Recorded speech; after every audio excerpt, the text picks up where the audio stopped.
30 তারিখে আমার honours 4th ইয়ারে ফাইনাল এক্সাম, আর আমার মাথায় শুধু একটা কথাই ঘুরায়, এই তোমরা কেমন আছো, পড়ালেখা ঠিক মতো করো তো, পড়তে হবে, নকল আর হবে না।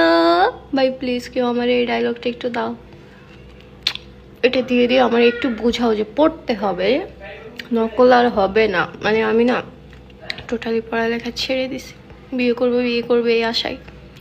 কিন্তু আমি যদি ফেল করি, এই ফেলুরে কে নিবে? তোমরা প্লিজ এই ভয়েসে পারফেক্ট একটা ভয়েস দিয়ে ভিডিও বানিয়ে আমার ইনবক্সে পাঠাও, তাহলে আমি এটা শুনে শুনে হলেও একটু হলেও পড়তে বসবো প্লিজ।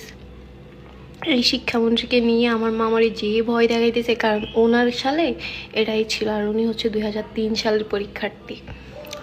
যারা যারা 2003 সালের পরীক্ষার্থীদের চেনো তাদেরকে মেনশন করে জিগাও যে মিলন কি জিনিস।